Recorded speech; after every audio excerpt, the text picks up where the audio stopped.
നമസ്കാരം, സിറ്റി ന്യൂസിലേക്ക് സ്വാഗതം.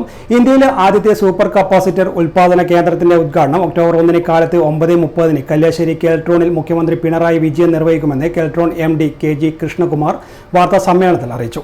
ആദ്യഘട്ടം 18 കോടി രൂപയും മൊത്തം 42 കോടി രൂപയും മുതൽ മുടക്കുള്ള ഈ പദ്ധതി ഇന്ത്യയിലെ ആദ്യത്തെ സൂപ്പർ കപ്പാസിറ്റർ ഉൽപാദന കേന്ദ്രം സ്ഥാപിക്കാനുള്ളതാണ്. ഇതിൽ ആദ്യഘട്ടം പൂർത്തിയായതിന്റെ ഉദ്ഘാടനമാണ് കല്യാശ്ശേരി കെൽട്രോൺ നഗറിൽ നടക്കുന്നത്. ചടങ്ങിൽ വ്യവസായ വകുപ്പ് മന്ത്രി P. രാജീവ് അധ്യക്ഷത വഹിക്കും. ആദ്യഘട്ടം 18 കോടി രൂപയും മൊത്തം 42 കോടി രൂപയും മുതൽ മുടക്കുള്ള ഈ പദ്ധതി ഇന്ത്യയിലെ ആദ്യത്തെ സൂപ്പർ കപ്പാസിറ്റർ ഉൽപാദന കേന്ദ്രം സ്ഥാപിക്കാനുള്ളതാണ്. ഇതിൽ ആദ്യഘട്ടം പൂർത്തിയായതിൻ്റെ ഉദ്ഘാടനമാണ് കല്യാശ്ശേരി കെൽട്രോൺ നഗറിൽ നടക്കുന്നത്. സൂപ്പർ കപ്പാസിറ്ററുകൾ ഉപയോഗം കൂടി വരികയാണ്. അതിന് പല കാരണങ്ങളുണ്ട്.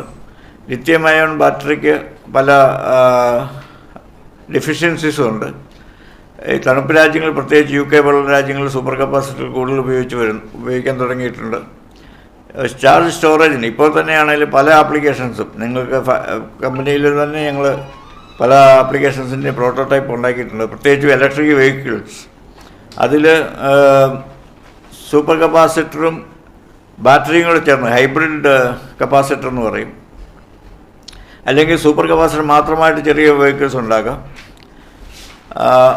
ഇലക്ട്രിക് വെഹിക്കിൾസ്, എനർജി മീറ്റർ, അതേപോലെ വെഹിക്കിൾസിൻ്റെ ഓട്ടോ ബ്രേക്കിംഗ് സിസ്റ്റം, അങ്ങനെ ഒത്തിരി ആപ്ലിക്കേഷൻസ് കൺസ്യൂമർ മേഖലയിലും ഡിഫൻസിലും സ്പേസ് ആപ്ലിക്കേഷനിലും ഒത്തിരി ഉപയോഗങ്ങൾ ഇതിനുണ്ട്. DRDO ഞങ്ങളുടെ സൂപ്പർ കപ്പാസിറ്ററുകൾ ഈ ഇലക്ട്രോണിക് ഫയറിംഗ് സിസ്റ്റത്തിൽ ഉപയോഗിക്കുന്നുണ്ട്. അതിലെല്ലാം എവിടെയൊക്കെ കുറച്ച് സമയത്തേക്ക് കറണ്ട് ആവശ്യമുണ്ടോ, ഞങ്ങൾ ചാർജിങ് ഡിസ്ചാർജിങ് എന്ന് പറയും. ഉദാഹരണത്തിന് കാറ് സ്റ്റാർട്ട് ചെയ്യുമ്പോൾ മാത്രമാണ് ബാറ്ററിയിൽ നിന്ന് കറണ്ട് എടുക്കുന്നത്.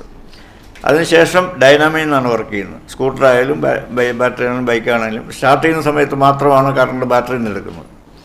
അപ്പോൾ അതുപോലെ കുറച്ച് സമയത്തെ ആവശ്യമുണ്ട്, പിന്നെ ചാർജ് ചെയ്യും. പിന്നെ അങ്ങനെ ചാർജിങ് ഡിസ്ചാർജിങ് കൂടുതൽ സൈക്കിൾസ് പറ്റും. ബാറ്ററി ആണെങ്കിൽ 1000-1500 സൈക്കിൾസ് ചാർജ് ചെയ്യുമ്പോഴത്തേന് തീരും. ഇത് ലക്ഷക്കണക്കിന് ചാർജിങ് പറ്റും. അതുപോലെ തന്നെ ഈ വോട്ടിംഗ് മെഷീനിൽ VVPAT മെഷീൻ എന്നൊക്കെ പറയും. അതിലൊക്കെ പ്രിൻറ്റിങ്ങിന് സമയത്ത് നിങ്ങൾക്കറിയാം, ഈ വോട്ടിംഗ് മെഷീനിൽ പ്രിൻ്റർ വർക്ക് ചെയ്യുന്നത് ഒരു കുറച്ച് സമയത്തിന് മാത്രമേ ഉള്ളൂ. ബാക്കി സമയം ഐഡിയലാണ്. അപ്പോൾ ഈ ഫുൾ ടൈം കറണ്ടിൻ്റെ ആവശ്യമില്ല. അങ്ങനെയുള്ള നിരവധി, അതേപോലെ energy meter, solar systems, renewable energy, അതുപോലുള്ള നിരവധി ആപ്ലിക്കേഷനിൽ സൂപ്പർ കപ്പാസിറ്റർ ആവശ്യമുണ്ട്. അപ്പോൾ വലിയൊരു മാർക്കറ്റ് പ്രൊജക്റ്റ് ചെയ്യുന്നുണ്ട്. പക്ഷെ ആരും റിസ്ക് എടുക്കാൻ തയ്യാറായിരുന്നില്ല. കെൽട്രോണാണ് ഇത് ആദ്യം സ്ഥാപിക്കുന്നത്. 4 കോടി ചെലവിൽ നിർമ്മിച്ച ഡ്രൈ റൂമുകളും വിദേശത്തു നിന്നും ഇറക്കുമതി ചെയ്തവയുൾപ്പെടെ 11 പരം മെഷീനറികളും ഉൾപ്പെടുന്നു. 4ാം വർഷത്തോടെ 22 കോടി രൂപയുടെ വാർഷിക വിറ്റുവരവും 3 കോടി രൂപയുടെ വാർഷിക ലാഭവും പ്രതീക്ഷിക്കുന്നു. ഉൽപ്പാദന ശേഷി പ്രതിദിനം 2000 സൂപ്പർ കപ്പാസിറ്ററുകളായിരിക്കും. ഈ ഉൽപ്പാദന കേന്ദ്രം വന്നതോടുകൂടി KCCL ലോക നിലവാരമുള്ള ഇലക്ട്രോണിക്സ് കോമ്പണന്റ് ഉൽപ്പാദകരിലൊന്നായി എന്നും അദ്ദേഹം പറഞ്ഞു. സാങ്കേതിക വിദ്യയുടെ വികസനത്തിനായി കെൽട്രോൺ പ്രധാന കേന്ദ്ര സർക്കാർ ഗവേഷണ സ്ഥാപനങ്ങളായ ISRO, CMET, NMRL, DRDO എന്നിവയുമായി വർഷങ്ങളായി സഹകരിച്ചു വരികയാണ്. ISROയുടെ സാങ്കേതിക സഹകരണത്തോടെയാണ് ഈ പദ്ധതി നടപ്പിലാക്കുന്നതെന്ന് MD പറഞ്ഞു. വാർത്താ സമ്മേളനത്തിൽ മാനേജർമാരായ M. Prakashan, TS Anil, M. Abhishek, assistant manager G. രാജുകൃഷ്ണൻ, N. Binil എന്നിവരും പങ്കെടുത്തു.